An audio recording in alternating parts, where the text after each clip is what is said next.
I always love it when I sit down here and get to say it's the Friday edition of the Morning Pit here on youtube.com/Panther-Lair.com. It really is a feeling of like the end of the week. We made it. You know, the GIF online that's, was it Daniel Craig saying, ladies and gentlemen, the weekend.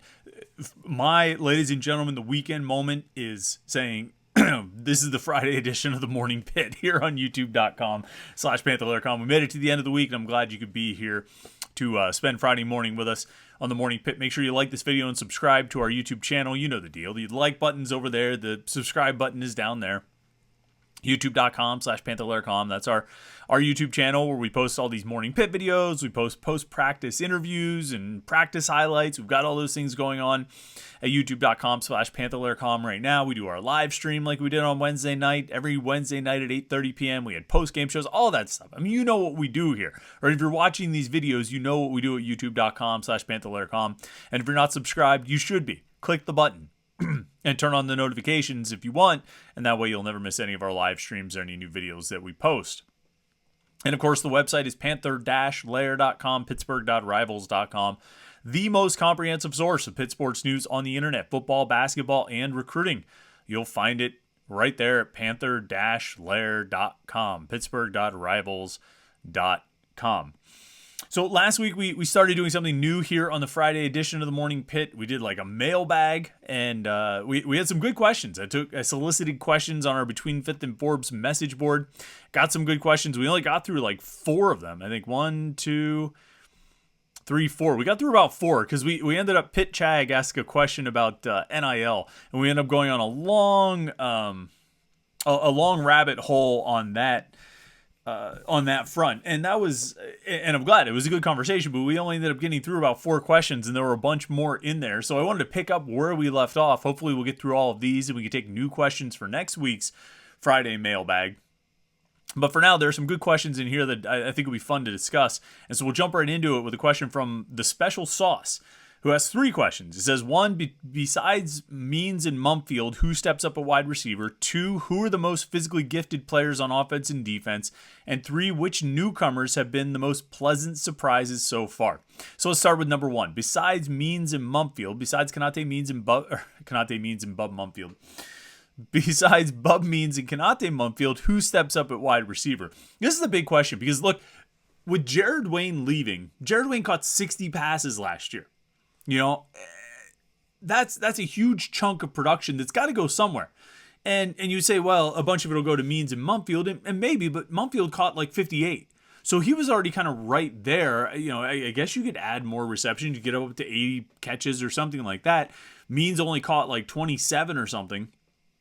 So his numbers will need to come up, but you're still going to have a healthy chunk of passes, 30 to 40 passes, that are going to have to go somewhere, particularly if there's an increased productivity from the passing game. They've got to go somewhere, and you're going to need somebody to step up. Now, Dejon Reynolds, the transfer from Florida, is probably the most likely option to be the number 3 wide receiver. That's why they brought him in, is to fill that role, and he looks the part. He's physically, he passes the eye test, is what we always like to say, right? And so he looks the part, and it seems like he should be able to step into that role, but we'll see what he's able to do. Lamar Seymour, the freshman, came in January, as did Israel Polk, so maybe those guys are in the mix. Some more freshmen coming in with Kenny Johnson and Zion Fowler.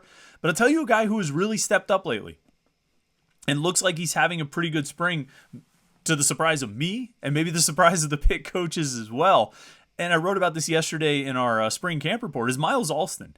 Number 20, redshirt sophomore from Virginia. He has 1 career target, and he didn't catch it, so he has no career receptions entering this season, his 3rd year at Pitt. But I think he's got a real chance. I think he's got a real chance to make an impact. I think he's been playing better this spring than a lot of people expected him to, better than maybe whatever the expectations were for him, over the last year. I think there probably was some feeling that maybe he was never really going to make it, but I think he's been better this spring through 9 practices than a lot of people expected. And so he's going to have a chance to maybe get in there. And like I said, there's 60 passes to go around, minimum, to get split up among more catches for Means, catches for Reynolds, and then catches for somebody else. And Alston could very well be that somebody else. Question number 2 there is, who are the most physically gifted players on offense and defense?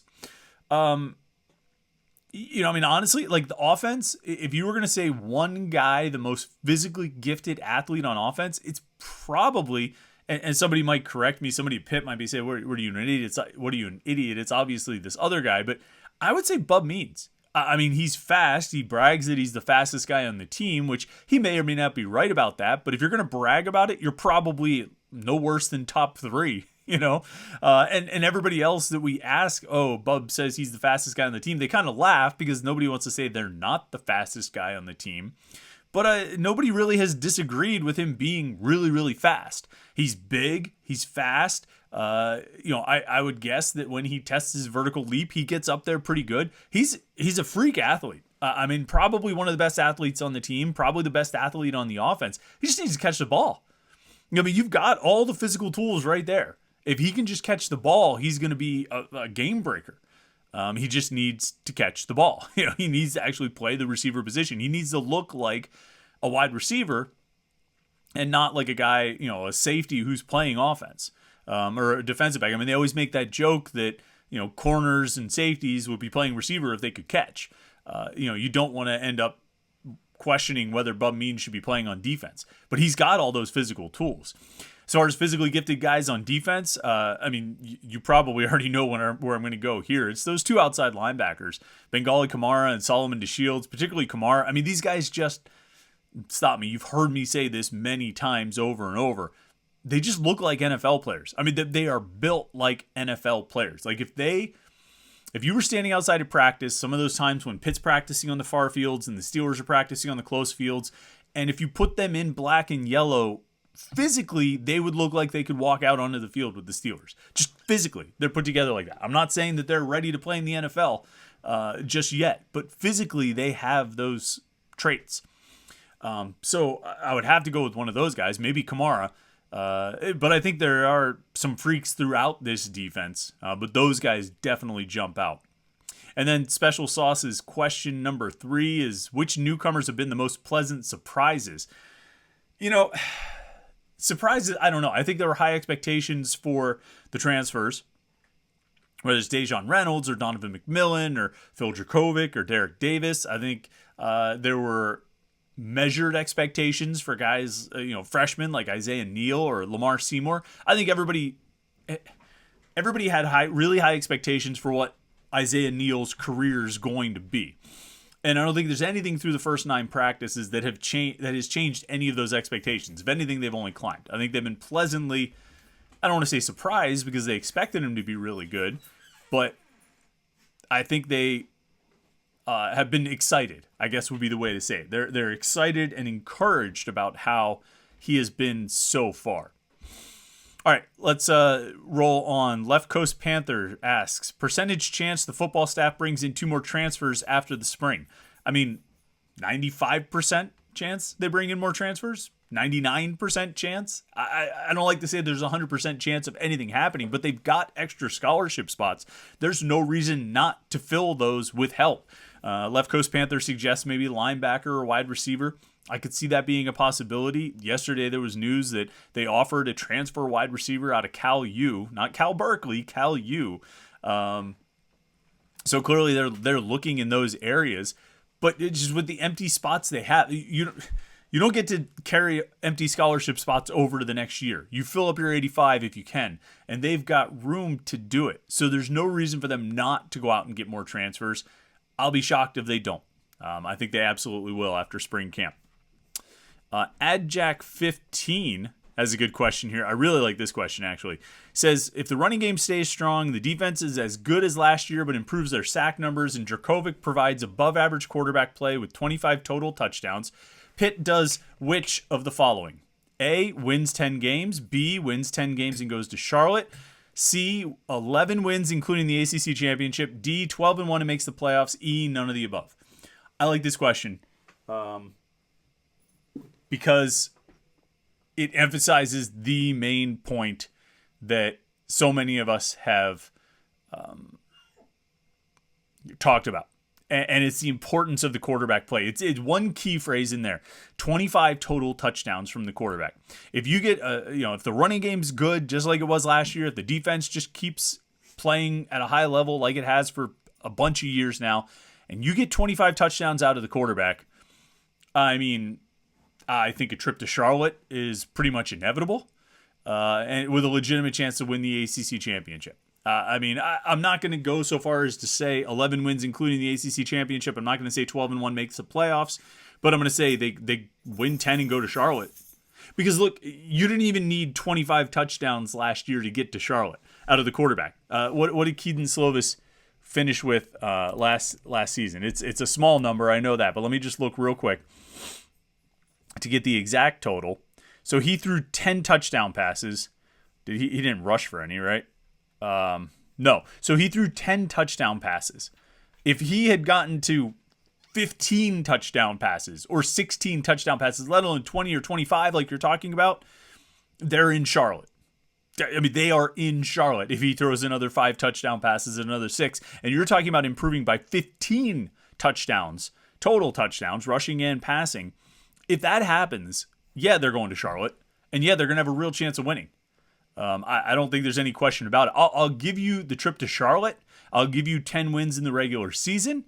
I will give you more than that because you never know what might happen on that one night in Charlotte. You know, I don't know if I could go so far as to say 12-1 and makes the playoffs, because I think they'll be if they do all the things you're describing, strong running game, strong defense, 25 touchdowns from the quarterback, I think they'll be very good. Are they going to be good enough to get through 13 games with only 1 loss? I'm not so sure. You know, I don't know if their talent level is quite that high, but it's high enough to get back to Charlotte with 10 wins. I'll say that. So I like that question because I think it really highlights how much is really riding on the quarterback play this year. Now, I will say I don't know if I necessarily am completely on board with all of the sort of given statements there, that the running game stays strong, that the defense is as good as last year but improves the sack numbers. I don't know about that. They have Rodney Hammond, who I think is very good, and last year I predicted that he would lead the ACC in rushing this year. But I don't know if he's going to be at an Israel Abanikanda carry the offense level or not. I mean, obviously, if he puts up 1,500 yards, he will be. But we'll have to see if that actually happens. The defense, I think there are some spots. I like the talent level across the board, but it's going to take a little bit of time, I think, at some spots. I think there are going to be mistakes out of the safeties. I think the defensive ends are going to take some time to kind of get themselves going and get into the flow. I think by the end of the year, they could all be playing really, really well, but you might have some slip-ups early on. So I don't know if I can get on board with all of the premises there. But if the running game is strong, if the defense is really good, you know, and you get 25 touchdowns out of the quarterback, then yeah, they're going to go back to Charlotte. The Pit Boy says, do you expect this year to be the recruiting bump we all expected from the 2023 class? And do you think Pitt is in a good spot to land any 4 stars beyond the 2 they currently have? 4 stars are a little tricky. I mean, we're still trying to get an idea of which guys they're really in serious contention for. But as far as the recruiting bump, I think you're seeing right now, what you're seeing right now, and this question was asked last week. So before, it was actually a week ago yesterday. So really, you know, before this latest flurry of commitments came. But I think what you're seeing right now is the recruiting bump. You're seeing the recruiting momentum. We talked a lot about this on the Tuesday edition of the Morning Pitt. We talked about this on Wednesday night during the podcast. This last Wednesday night during the live show. You're seeing that momentum that the program has, and I think, you know, that as much as any, you know, if we want to call it a recruiting bump, whatever we want to call it, I think you're seeing it kind of play out now. The fruits of the last 2 seasons and the stability that's come along with it. You're seeing it manifest on the recruiting trail. Recruits read these boards. Always one of the most insightful posters on the board says, do you think the advent of soy proteins and culture has contributed to the emasculation of American males? I really don't have much to say about soy proteins. I think there's a separate conversation to be had about whether or not as a society we are over proteining. But I think if you can get protein, whatever source you can get it from, whether it's meat-based or plant-based, I think it's probably a good idea to at least have some of it. Garrett 101999 says, old school street fight, Peak and Hammett versus Devin Danielson. Yeah, Devin Danielson's winning that one. I don't think there's any question about that. If Jim Hammett and I somehow ended up in an old school street fight against Devin Danielson, we would lose. I am fairly confident of that. But this reminded me of a conversation we used to have, I don't know, probably 10 years ago, standing around at training camp, watching Paul Chris team practice. And, sometimes during a few of the drills, the mind wanders. You get into random conversations with the other writers. And we would have a conversation about who could you beat in a race? Who could you beat in the 40? Let's just call it the 40, right? And not what individual players, but what positions could any of us, like the writers standing on the sideline, could we beat in the 40? Now, obviously, you're taking about all the wide receivers, all the corners, all the safeties, all the running backs. They're out. Probably most of the tight ends are out. Probably the linebackers, too. And the quarterbacks. I doubt even the slower quarterbacks. I think we probably aren't going to beat those guys. And at that time, you're talking about a guy like Chad Wojtek. I wasn't going to beat Chad Wojtek in a race. It really came down to the linemen. And I think we concluded that probably defensive linemen would be a legitimate, offensive linemen would be the position group we probably would have the best chance of beating in a 40. Defensive ends were probably unlikely, particularly, at that time we're looking at a guy like Juan Price or David Durham. I don't think we were going to beat those guys in a 40. Maybe some D tackles. I remember asking somebody at Pitt as an extension of this conversation, hey, do you think or I think it was Sam Warner, actually, from the Post-Gazette. We asked someone, he said, do you think Sam could beat Tyreek Jarrett in the 40? And the answer was yes, unless Tyreek actually tried. So that didn't really...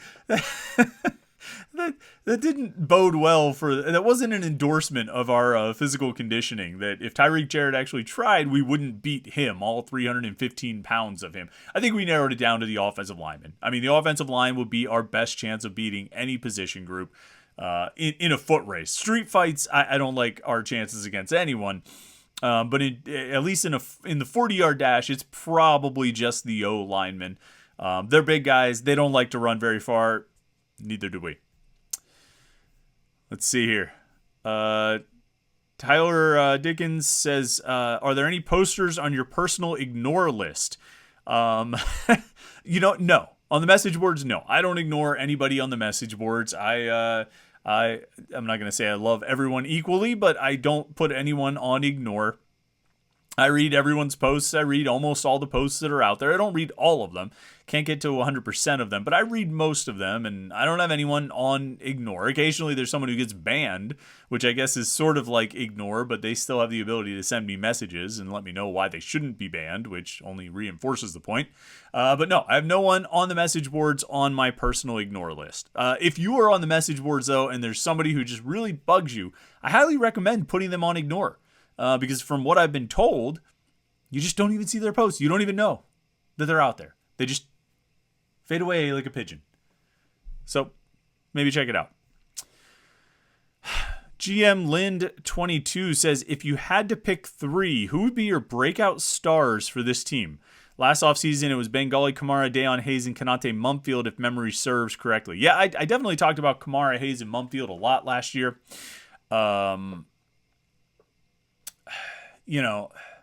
Breakout stars this year. It's going to have to be, I probably would pick Deion Hayes again, or a Bam Brima, one of those defensive ends, because they're going to need somebody to make plays there. Maybe a safety, because you're going to have an open job there.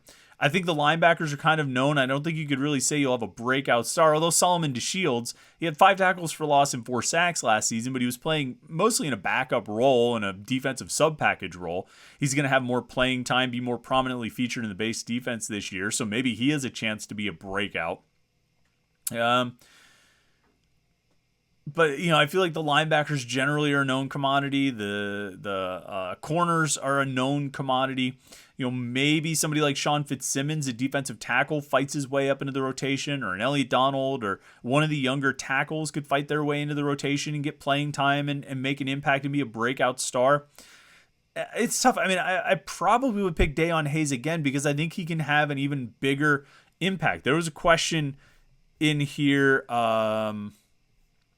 Zelda's Open Roof said, who's the sack leader for this year? Does anyone make double digits in sacks? I mean, I think Dayon Hayes, if he can just put it together, if he can stay healthy and put it together and really take that next step in terms of growth as a player, as someone on the field, as a defensive end on the field. I mean, I think he can be the sack leader on the team. I think he can have double-digit sacks and really be a breakout star, maybe even more than he was last year. I feel like he's sort of been breaking out for 2 or 3 years consecutively. I think he's got a chance to really do it this year, though, in a big way, and do something that approaches what the guys he's replacing were able to produce. On offense, breakout star on offense. I mean, would Rodney Hammond count? Yeah, I mean, I think he's going to have a big year. We all sort of expect it, though, and we've seen a lot of him already. I mean, Bub Means, I think, could break out, but I don't know. I don't even know if he would count. He still caught, 25, 27 balls last year, so it's not like he's completely unknown. Maybe Miles Alston, like I mentioned, could have a chance. I'm not really sure who to circle at this point on offense. Let's see. PGH Sun J 1325 says, which happens first? Pitt football makes it back to the ACC championship game, or Pitt basketball makes the Sweet 16? That's an interesting question. I like that question. I might lean toward football. Getting back to Charlotte. I don't think...